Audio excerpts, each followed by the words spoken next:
एक बात बताओ। हमने ये कहा कि कोवेलेंट कंपाउंड्स के प्रॉपर्टीज बताओ एक बार फिर से मुझे। चलो। कोवेलेंट की प्रॉपर्टीज। हम्म। जो पता है बताओ। और कोवेलेंट में intermolecular force of attraction is less. ठीक है। शेयरिंग और mutual sharing of electrons take place. ठीक है। Low melting in boiling points. बस यहीं रुक जाओ। कोवेलेंट कंपाउंड्स का melting point boiling point low होता है, ये बात ठीक है ना? हाँ जी। डायमंड का मेल्टिंग पॉइंट कितना है पता है? नहीं sir. Approximately 4000 degree centigrade. Graphite का मेल्टिंग पॉइंट बहुत हाई है। अभी तो लास्ट क्वेश्चन वही था ग्रेफाइट। ना। अभी एट्थ क्वेश्चन तो हाँ वही जी। था ना, ग्रेफाइट का मेल्टिंग पॉइंट हाई है। हाँ जी। तो फिर क्या ग्रेफाइट और डायमंड कोवेलेंट कंपाउंड्स नहीं है?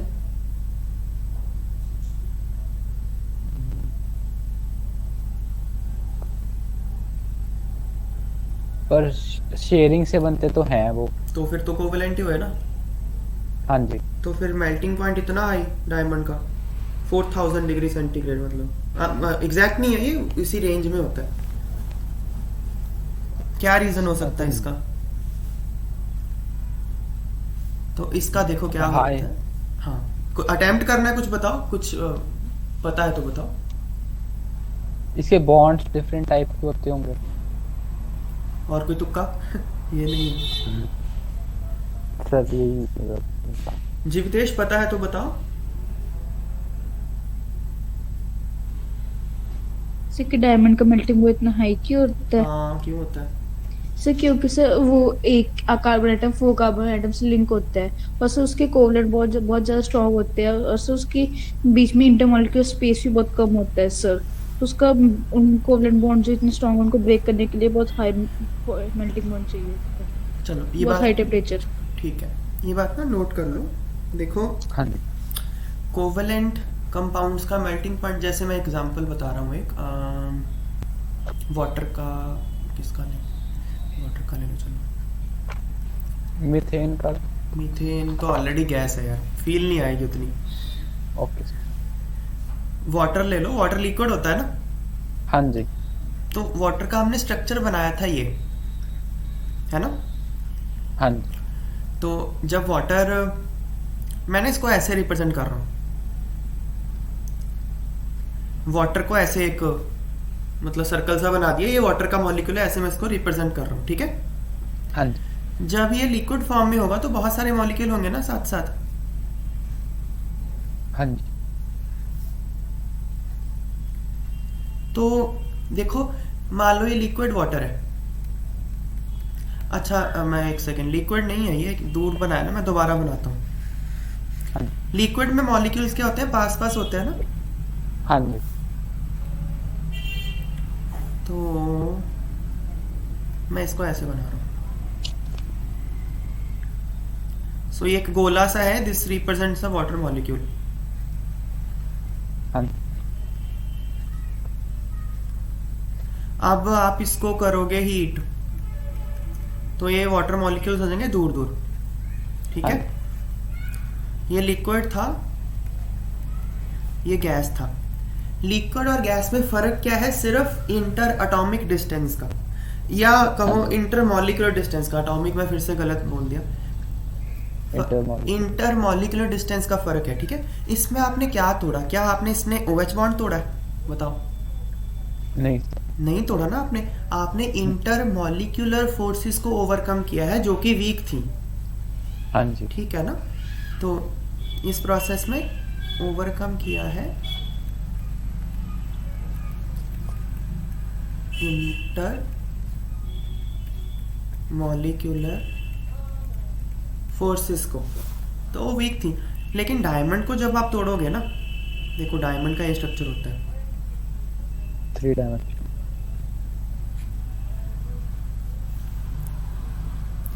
इसमें सारे कार्बन, एक कार्बन 4 से जुड़ा है, इस तरह से 4 4 से जुड़ेगा एक कार्बन, हाँ जी। ठीक है ना। तो इसमें ना कहीं भी कोई मॉलिक्यूल नहीं है, जैसे यहाँ तो एक मॉलिक्यूल अलग है ना, ये अलग मॉलिक्यूल है। हाँ जी। डायमंड में ऐसा कोई मॉलिक्यूल नहीं होता। जब आप डायमंड को मेल्ट करोगे ना तो ये पूरे बॉन्ड ही तोड़ने पड़ेंगे आपको। आप कोवलेंट बॉन्ड को ब्रेक करोगे अगर आप डायमंड को मेल्ट कर रहे हो तो, या आप बॉयल कर रहे हो, कुछ भी कर रहे हो, ठीक है। अगर आपने वाटर को, मतलब अगर आइस को मेल्ट किया या वाटर को बॉयल किया, तो आप जो O और H के बीच का कोवलेंट बॉन्ड है उसको नहीं तोड़ रहे हो।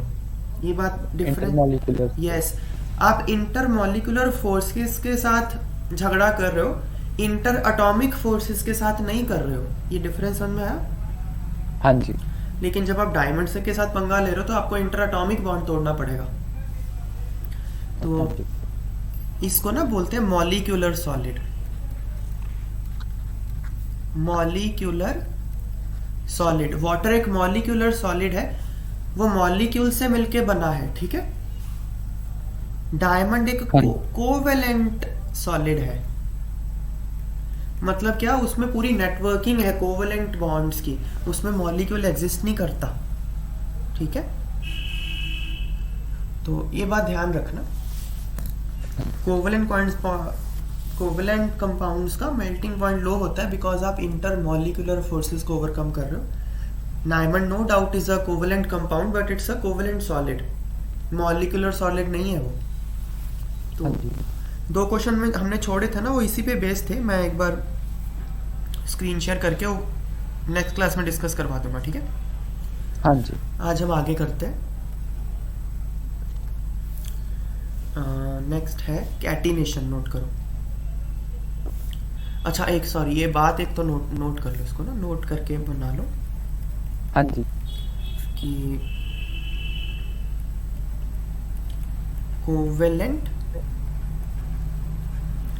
compounds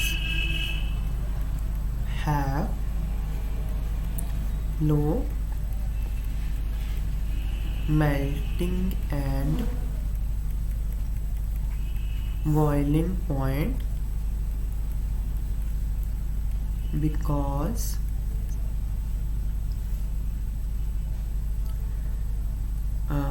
we overcome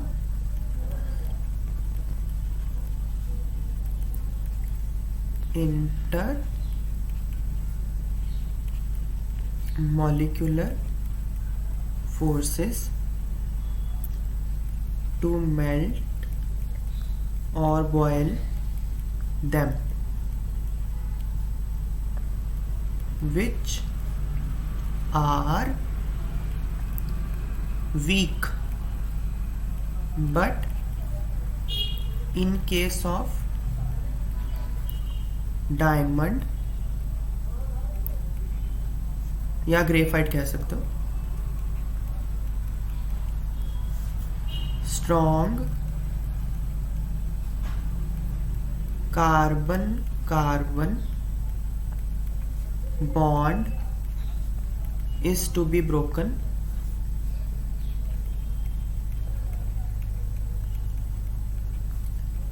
to melt them, hence they have strongly high, hence they have Right. high melting or boiling point। चलो अब हम अगले टॉपिक पे चलते हैं, कैटिनेशन।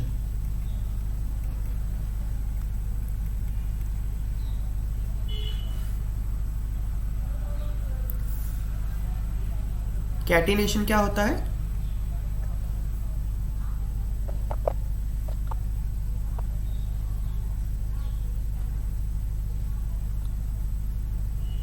सर अभी तक पढ़ाया नहीं हमने। लिखो चलो।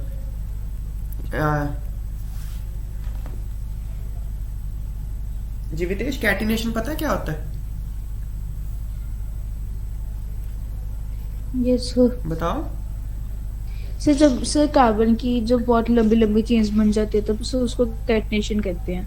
ओके, सो उसमें सिर्फ कार्बन हो ये जरूरी नहीं है, ठीक है? किसी सर भी वो जिससे जिसकी वैलेंसी 4 हो और उसकी जो वो एटम्स को इलेक्ट्रॉन्स को होल्ड करने की कैपेबिलिटी भी ज्यादा वैलेंसी अच्छी 4 हो। होना भी जरूरी नहीं है, ठीक है? Okay sir. ये हम ना एक्स्ट्रा पॉइंट्स कुछ साथ में जोड़ देते हैं। तो कैटिनेशन देखो क्या, ability of atom to link to itself forming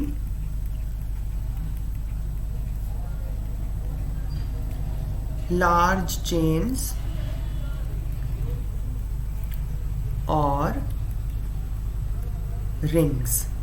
तो एटम की वो क्षमता जिससे वो अपने साथ ही बॉन्ड बना लेता है और उससे लार्ज चेन्स या फिर रिंग्स बन जाती हैं, उसको कैटिनेशन बोलते हैं। एग्जाम्पल देखो, S8 की हमने स्ट्रक्चर करी थी, तो S8 Crown. हमने क्राउन, तो रिंग थी ना, वो क्राउन इज अ रिंग। तो ये हमने इसकी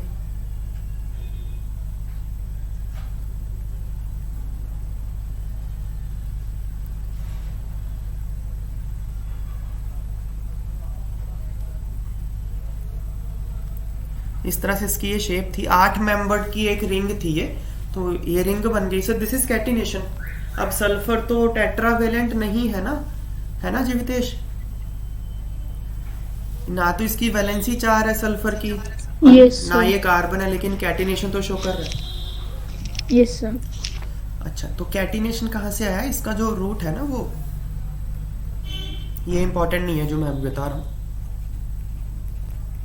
एक लैटिन वर्ड है कैटिना।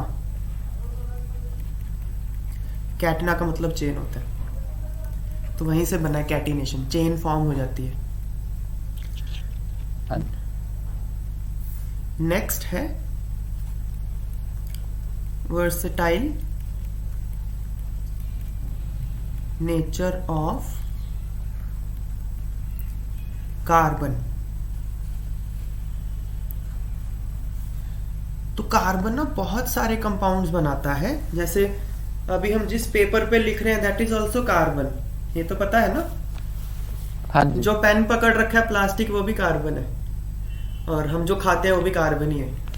प्रोटीन्स हो गए, कार्बोहाइड्रेट्स हो गए, मतलब सिर्फ कार्बन नहीं है, कार्बन के कंपाउंड्स हैं, हाँ ठीक जी। है? तो बहुत सारे कंपाउंड होते हैं कार्बन के ना, 3 मिलियन से भी ज्यादा कंपाउंड है। 3 मिलियन कितना होता है बताओ? 30 लाख। 30 लाख। 30 लाख से भी ज्यादा कंपाउंड है कार्बन के। इतने कंपाउंड है, बाकी सारे मिलके भी इतना कंपाउंड नहीं बनाते। तो ये इतना कंपाउंड क्यों बना लेता है कार्बन, तो हम देखते हैं, ठीक है? इतना ज्यादा compound,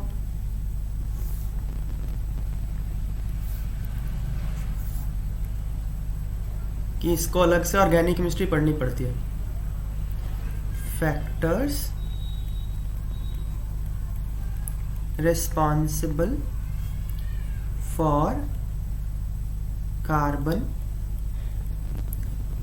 forming so many compounds। तो कौन से फैक्टर्स हैं जिसके कारण कार्बन इतने कंपाउंड बनाता है? Number 1 is catenation.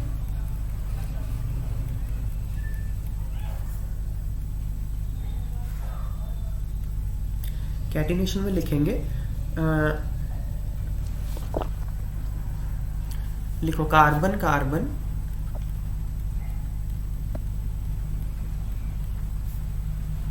bond is very strong,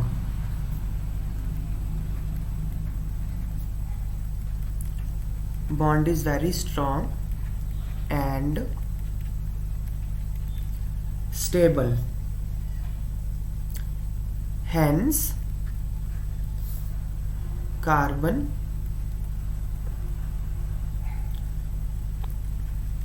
exhibits catenation tendency to a very large extent as compared to any other element। तो देखो कैटिनेशन तो बहुत सारे एलिमेंट शो करते हैं, लेकिन कार्बन की जो कैटिनेशन शो करने की टेंडेंसी है वो बहुत ज़्यादा है। तो बहुत ज़्यादा क्यों है? क्योंकि कार्बन के साथ जो बॉन्ड है ना वो बहुत स्ट्रांग है, तो इसलिए ये फर्स्ट कारण है। सेकंड, कार्बन एटम में be linked by single, double और ट्रिपल बॉन्ड। तो कैटिनेशन तो है ही, उसके बाद लिंक होने के लिए भी इसके पास 3 ऑप्शन है, single bond, double bond, triple bond. Choice बढ़ गई तो फिर ज्यादा बनाता है। थर्ड है टेट्रावेलेंसी।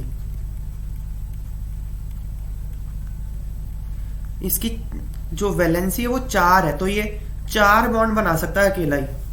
तो इसके कारण क्या होता है, लिखो, carbon can form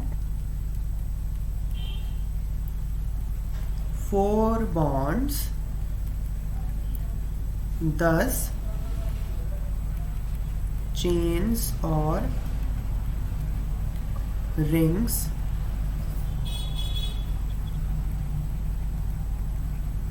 formed by carbon bonds may extend in 3 dimensions। तो क्योंकि 4 बॉन्ड बना सकते हैं तो चारों दिशाओं में, 4 डायमेंशन तो 3 ही होती। हाँ जी, तीनों डायमेंशंस में ये एक्सपैंड कर सकता है अपने चेन को, रिंग को। तो लंबा चौड़ा एग्जांपल दे सकते हैं। हाँ, डायमंड तो है ही, तीनों दिशा में जा रहा है ना। हाँ जी, डायमंड ग्रेफाइट हो गया, ग्रेफाइट 2 दिशा, ग्रेफाइट 2। हाँ जाता तो वो 2 में है, पर कैटिनेशन तो उसमें भी हो रही है ना, ग्रेफाइट में है ना कैटिनेशन। तो हाँ जी, तो बाकी और भी बहुत सारे कंपाउंड्स होते हैं, हमने तो ही देखे। हमने कंपाउंड तो देखा ही नहीं है वैसे कोई, वो तो एलोट्रॉप्स थे। हाँ करेक्ट, एलिमेंट ही था मतलब वो।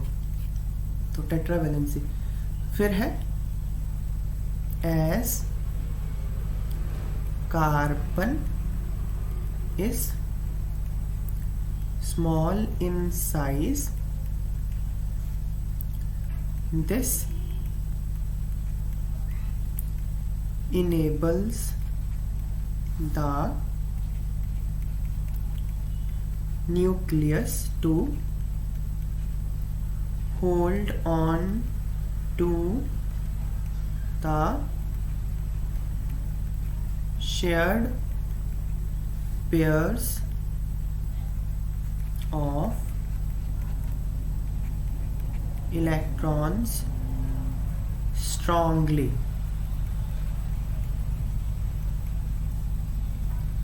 thus carbon forms stable bonds with most other elements। bonds formed by elements having larger atoms are much weaker। तो देखो ये क्या है, कार्बन का ना साइज छोटा है। साइज छोटा होने की वजह से क्या होता है ना, जैसे किसका एग्जांपल लें, कार्बन डाइऑक्साइड का ले लेते हैं।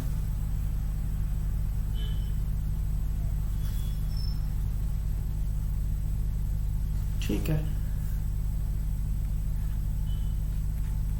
ये हमने कार्बन डाइऑक्साइड की स्ट्रक्चर बनाई थी ना। हाँ जी। तो कार्बन क्या है ना, देखो साइज छोटा है, तो साइज छोटा होने से क्या होगा, मैं एक बॉन्ड दिखा रहा हूं, सिर्फ एक बॉन्ड। ये जो एक बॉन्ड है इसमें एक इलेक्ट्रॉन कार्बन ने दिया है, एक इलेक्ट्रॉन ऑक्सीजन ने दिया है। अब ये जो दो इलेक्ट्रॉन्स होंगे, अब पहले तो ये समझो कोवेलेंट बॉन्ड ना, हाँ जी। कोवेलेंट बॉन्ड की जो स्ट्रेंथ है ना, वो इस बात पे डिपेंड करती है, मतलब इस उसकी स्ट्रेंथ का सीक्रेट ये है कि ये कार्बन का न्यूक्लियस है, ये इलेक्ट्रॉन्स हो गए, ये ऑक्सीजन का न्यूक्लियस हो गया। कोवेलेंट बॉन्ड की स्ट्रेंथ का राज ये है कि ये जो इलेक्ट्रॉन्स हैं, इन दोनों, इसको ये दोनों लोग अट्रैक्ट कर रहे हैं, ये वाला न्यूक्लियस भी और ये वाला न्यूक्लियस भी। इलेक्ट्रोनेगेटिविटी, क्या? इलेक्ट्रोनेगेटिव जो नहीं, इलेक्ट्रोनेगेटिविटी की बात नहीं है यहाँ पे। मैं ये बोल रहा हूँ कि why covalent bond is stable, मैं इस बात पे बता रहा हूँ आपको। क्योंकि देखो, अगर कार्बन का एटम देखोगे और ऑक्सीजन का एटम देखोगे, मैंने इसको ना न्यूक्लियस ड्रॉ किया, सिर्फ ये कार्बन का न्यूक्लियस है, ये ऑक्सीजन का न्यूक्लियस है, ठीक है। हाँ जी। न्यूक्लियस तो पॉजिटिवली चार्ज्ड होता है, हाँ जी। तो अगर ये पॉजिटिव ये आपस में टिकेंगे कैसे? कोई तो कॉमन इंटरेस्ट होगा, इसलिए टिकेंगे। हाँ जी। कॉमन इंटरेस्ट क्या है? ये जो बीच में पड़े हुए दो इलेक्ट्रॉन है, ये इनका कॉमन इंटरेस्ट है। समझ गए बात को? ये भी इसको अट्रैक्ट करता है और ये भी इसको अट्रैक्ट करता है, तो ये दोनों इसको नहीं छोड़ते, तो दोनों को भी साथ में रहना पड़ता है। ये बात समझ में आई? हाँ जी। ये अट्रैक्शन जितनी ज्यादा स्ट्रांग होगी, उतना ही ज्यादा कोवेलेंट बॉन्ड स्ट्रांग होगा, ठीक है। और इस अट्रैक्शन, ये अट्रैक्शन किस कारणों की वजह से है? चार्जेस की वजह से, है ना। हाँ जी। तो ये ना फोर्स ऑफ अट्रैक्शन का ये फॉर्मूला होता है, पता नहीं मुझे आपने पढ़ा है नहीं पढ़ा, ये पढ़ा है क्या? मैंने पढ़ा हुआ पहले।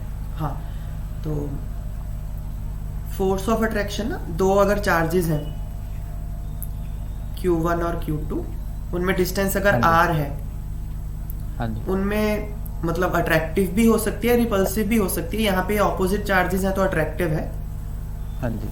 वो किसके इक्वल होती है? Some constant Q1 Q2 divide by distance का स्क्वायर, ठीक है। हाँ जी। तो ये फोर्स ऑफ अट्रैक्शन कितनी ज्यादा, अब चार्ज तो मान लो फिक्स है यहाँ पे, तो डिस्टेंस जितना कम होगा उतनी फोर्स ऑफ अट्रैक्शन ज्यादा होगी या नहीं होगी? हाँ जी। यही बात है। कार्बन ना छोटा एटम है, तो यही अगर मैं सिलिकॉन और ऑक्सीजन का लेता ना, एक एटम सिलिकॉन का, एक ऑक्सीजन का, हाँ जी। और इसकी बॉन्ड लेंथ देखता, इसकी जो बॉन्ड एनर्जी देखता, इसको आसानी से तोड़ा जा सकता है एज कंपेयर टू ये। कार्बन स्ट्रॉन्ग बॉन्ड बनाता है, मैं ये बात बताना चाह रहा हूं, बिकॉज उसका साइज छोटा है। ये बात समझ में आ गई? हाँ जी। तो फिर से देखते हैं। As carbon is small in size, this enables the nucleus to hold on to the shared pairs of electron strongly. छोटा होने की वजह से जो न्यूक्लियस है वो इलेक्ट्रॉन्स को स्ट्रांगली पकड़ के रखता है। दस carbon forms stable bonds with most other elements, इसलिए कार्बन जो बाकी एलिमेंट्स के साथ बॉन्ड बनाता है वो स्टेबल होते हैं। जैसे जैसे एलिमेंट बड़ा होता रहेगा वैसे वैसे बॉन्ड उसका वीक होता रहेगा। क्लियर? हाँ जी। जीवेश को समझ में आई है? Yes sir.